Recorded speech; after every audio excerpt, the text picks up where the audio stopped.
بسم اللہ الرحمن الرحیم۔ السلام علیکم ناظرین، میں ہوں محمد وقاص۔ ناظرین کرام، آج کی اس ویڈیو کے اندر تمام خبروں پر تفصیل سے بات کرنے سے پہلے ایک سب سے بڑی بریکنگ نیوز جو آپ کے سامنے رکھنی ہے کہ اب کی بار پھر سے پاکستان از فار سیل کا نعرہ لگا ہے، اور اب کی بار یہ نعرہ اوپنلی نہیں بلکہ رات کی تاریکی کے اندر بند کمروں کے اندر یہ نعرہ لگایا گیا ہے۔ اور یہ خدشہ میں نہیں بلکہ پاکستان کے بہت بڑے صحافی جس کو پاکستان کے اندر رہنے نہ دیا گیا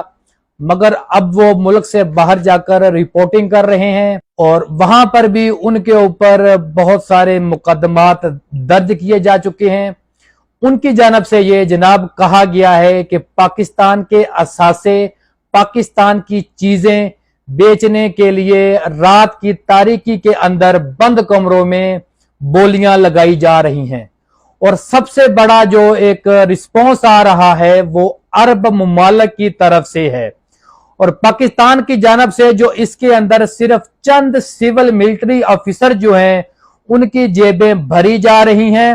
اور اب آسٹریلیا، نیوزی لینڈ اور یورپ کے اندر باقاعدہ جو ہے ان کے لیے آئی لینڈز اور جائیدادیں خریدی جا رہی ہیں کہ پاکستان سے بھاگنا پڑا تو وہاں پر کیسے کہاں جا کر خود کو سیٹل کرنا ہے۔ اس کی تمام تر تفصیلات جو صحافی کی جانب سے بیان کی گئی ہیں، میں تمام خدشات آپ کے سامنے رکھتا ہوں، اور پھر میں آپ کو بتاتا ہوں کہ آپ کے ساتھ ایک اور بڑی گیم ڈالی جا رہی ہے۔ ایک اور سرنگ جو جنرل صاحب ہیں ان کے اپنے عہدے سے ہٹا کر کہیں اور شفٹ کیا جا رہا ہے۔ اب اس کا اصل مقصد کیا ہے، اس کے پیچھے کون سی بڑی گیم ڈالی جا رہی ہے، اس پر بھی تفصیل سے بات کریں گے۔ اور اس کے ساتھ ساتھ وہ محمد بن سلمان کا دورہ کہ جس کے بارے میں کہا جا رہا تھا کہ محمد بن سلمان جو ہے وہ انڈیا جانے سے پہلے یا واپسی پر 4 سے 5 گھنٹے پاکستان وہ لازمی سٹے کریں گے، اور اسی دورے کو انتہائی اہم مانا جا رہا تھا، لیکن وہ دورہ اچانک کینسل ہوا ہے۔ اس کے پیچھے کون سی بڑی وجوہات ہیں وہ بھی آپ کے سامنے رکھتا ہوں، مگر سب سے پہلے میری ہمیشہ کی طرح وہی گزارش، وہی درخواست، وہی ریکویسٹ کہ عمران ریاض خان کے لیے آواز اٹھائیں۔ وہ شخص ظلم کے خلاف آواز اٹھاتا تھا، اب ہمارا فرض بنتا ہے کہ ہم اس شخص کے لیے آواز اٹھائیں کہ وہ دوبارہ اپنی روزمرہ کی زندگی میں دوبارہ واپس آئیں، اور ہم اس کو دوبارہ ایک طرح سے دیکھیں۔ یہ میری آپ سے ایک بار بار یہی میں آپ سے ایک ریکویسٹ کرتا ہوں، اور میری اپیل ہوتی ہے۔ اس کے بعد آگے چلتے ہیں ناظرین کرام کے اب آتے ہیں ناظرین کرام آج کی تمام تر جو ڈیولپمنٹس ہوئی ہیں، جو میجر ڈیولپمنٹس ہوئی ہیں وہ آپ کے سامنے رکھتا ہوں کہ سب سے پہلے ناظرین کرام نگراں حکومت کی جانب سے اب باقاعدہ ہاتھ کھڑے کر دیے گئے ہیں، کیونکہ جو فائنانس منسٹر ہیں شمشاد اختر صاحبہ، پہلے تو ان کو اس بات پر پھڈا ہوا تھا کہ ان کے جو مطلب انڈر ایک ایڈوائزر لگایا گیا تھا وزیر اعظم صاحب کی جانب سے، اس پر انہوں نے ناراضگی کا اظہار کیا تھا اور کہا تھا کہ جناب آپ ایسا کریں کہ اگر یہ وزیر اعظم کی جانب سے ایڈوائزر ہے تو انہیں آفس میں رہنے دیں، انہیں اپنے آفس میں نہیں رکھیں گی۔ اور اب کی بار جو کانفرنس کے اندر جو اجلاس بلایا گیا ہے اس کے اندر جو انہوں نے اپنی تقریر کا آغاز کیا، اس کے اندر بڑی دلچسپ بات انہوں نے کہی کہ ڈائریکٹلی انہوں نے پہلی بات کا آغاز یہیں سے کیا کہ یہ جو یعنی پاکستان کی معیشت کا اس قدر بیڑا غرق ہو چکا ہے کہ اگر مجھے پتا ہوتا کہ پاکستان اس سطح تک یہاں تک پہنچ چکا ہے تو میں کبھی بھی اس سیٹ اپ کا حصہ نہ بنتی۔ جس کے بعد ناظرین کچھ دیر کے بعد ظاہر سی بات ہے کہ زبردست دباؤ آیا ہوگا، جو لانے والے تھے انہوں نے رگڑا لگایا ہوگا، تو پھر 45 سیکنڈز کا ایک بیان وائرل ہوا کہ جس کے اندر وہ وضاحت کر رہی ہیں کہ نہیں ایسا کچھ نہیں ہے، میری اس بات کا یہ مطلب نہیں تھا، پاکستان میں سب اچھا ہے، پاکستان کی خدمات کرنا چاہتی ہوں۔ تو میڈم اب آپ کی یہ بات ماننے کو کوئی بھی تیار نہیں ہے، کیونکہ جو حق بات ہوتی ہے وہ ہمیشہ منہ سے نکل جاتی ہے، وہ سینہ میں زیادہ رہتی نہیں ہے، وہ چیز جو ہے وہ باہر آ ہی جاتی ہے اور وہ قوم سن چکی ہے۔ اب آتے ہیں اپنی دوسری خبر کی طرف کہ جو میں آپ کو بتا رہا تھا کہ ایک جنرل کو اس کی خدمات واپس لے رہی ہیں یا واپس لے لی گئی ہیں، اور کہیں پر اس پر ایڈجسٹمنٹ کیا جا رہا ہے۔ ناظرین کرام اب پہلی بات تو یہ ہے، سوال یہ ہے کہ یہ فیصلہ کر کے कौन सा जो अहम तरीन मसला हल किया जा रहा है, इसकी जरूरत क्या थी, जरा सुनिएगा। चेयरमैन नादरा के अंदर सबसे पहले 3 नाम जो थे वो शॉर्टलिस्ट होते हैं, जिनमें पहला नाम उस्मान मुद्दयन साहब का था कि जो कि नवाज शरीफ साहब के चेयरमैन दौर में भी चेयरमैन नादरा रह चुके हैं और फिर इमरान खान के दौर में भी वो कायम रहे।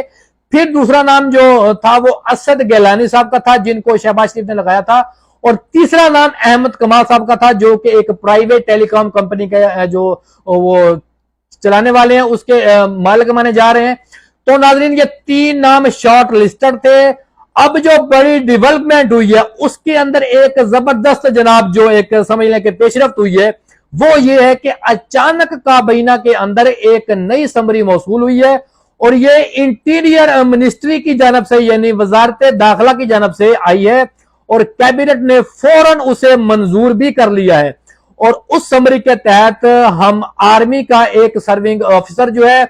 जनरल, उसको चेयरमैन नादरा लगाने के लिए जो है कहा गया है। लेकिन उसके बाद अहमियत इसकी जरूरत क्या है नाज़रीन, 3 चीजें यहां पर समझना इंतहाई जरूरी है।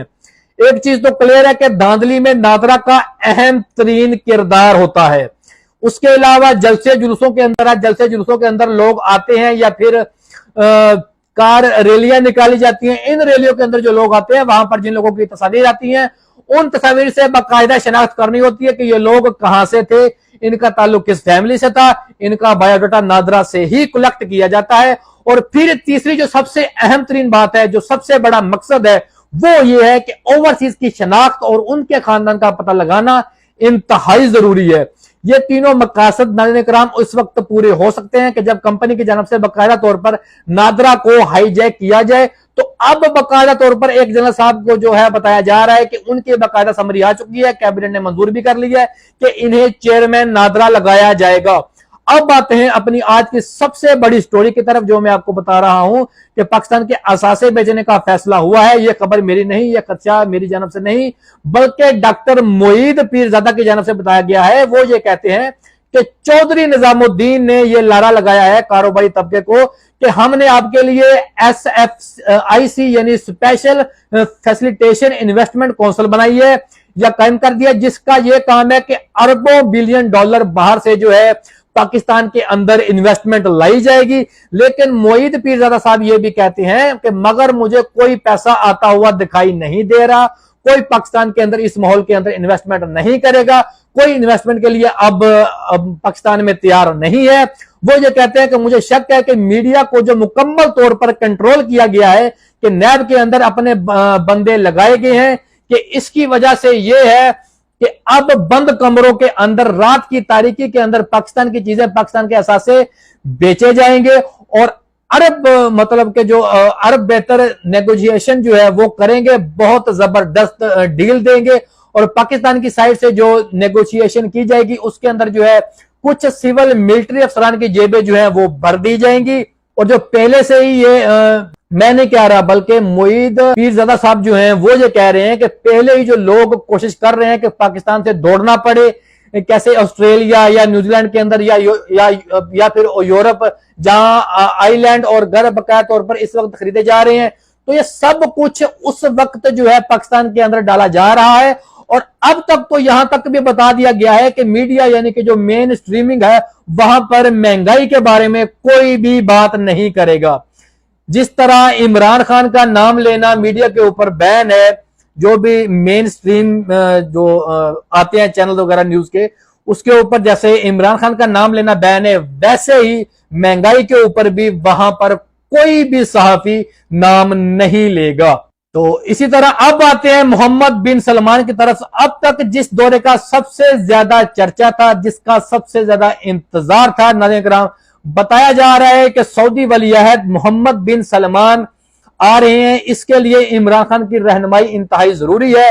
IMF का वफ्द भी आना है। तो इससे पहले 2 तारीख को तमाम तर जो बहुत ही सीनियर आलम निगार हैं, जो बहुत ही टिंक टैंक हैं या फने खान आप समझ लें,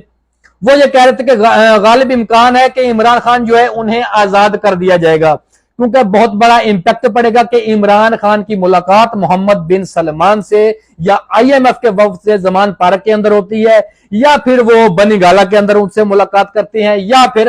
अटक जेल के अंदर उनकी मुलाकात जो है वो राह अमल में आएगी। लेकिन और इसके बारे में यह भी कह रहे थे कि शायद परहैप्स के इमरान खान को रिहा कर दिया जाएगा। लेकिन अब मोहम्मद बिन सलमान का दौरा सिर्फ इंडिया तक महदूद रह गया है, क्योंकि पहले हमने देखा था कि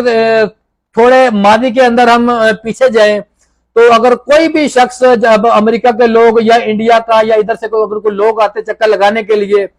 USA का हो गया या सऊदी वगैरह या दुबई के हो गए, तो वो पहले अगर उन्होंने इंडिया जाना था तो वो पाकिस्तान भी, चाहे वो 2 घंटे के लिए है चाहे वो 4 घंटे के लिए है, वो पाकिस्तान भी आते थे, क्योंकि ये करीब करीब ही पड़ते हैं सब, यानी कि जो भी कंट्रीज हैं वो एशिया में ही है। तो वो पाकिस्तान में भी पहले इस तरह के जो पहले भी मेहमान आते रहे हैं, उन्होंने पाकिस्तान में भी स्टे किया है। लेकिन अब की बार सऊदी जो वली अहद है मोहम्मद बिन सलमान, उनकी जानब से ये क्लियरली तौर पर कह दिया गया है कि जनाब अब वो पाकिस्तान नहीं आएंगे। ये उन्होंने फैसला कर दिया है कि अब वो पाकिस्तान स्टे नहीं करेंगे। उन्होंने अपना दौरा पाकिस्तान का कैंसिल कर दिया है। यानी हमारे जो वजीर आजम है, जो कभी कीनिया जा रहे हैं, कभी US जा रहे हैं, इसके बाद सऊदी मोहम्मद बिन सलमान ने मुकम्मल तौर पर इस हुकूमत को इग्नोर करते हुए अपना फैसला सुना दिया है कि जहां पर अवाम के साथ इतने जुल्म हो रहे हैं, जो लोग सड़कों पर निकले हुए हैं, जो लोग गुस्से में बिफरे हुए हैं, अब वहां पर इन हालात में दौरा करना वो थोड़ा मुनासिब नहीं होगा। इसलिए सऊदी वली बिन अहद मोहम्मद बिन सलमान ने अपना ये दौरा पाकिस्तान का वो बिल्कुल कैंसिल कर दिया है। अब वो इंडिया जाएंगे, उसके बाद दोबारा फिर वो किसी और कंट्री में जाना चाहें तो वो उनके ऊपर है। बहरहाल जो पाकिस्तान का बताया जा रहा था कि वो पाकिस्तान भी 2 घंटे के लिए या 4 घंटे के लिए, लेकिन वो हुकूमत की नाअहली की वजह से अब यह दौरा नाज़रीन किराम कैंसिल हो चुका है। इजाजत दीजिए, मोहम्मद वकास के साथ पाकिस्तान जिंदाबाद।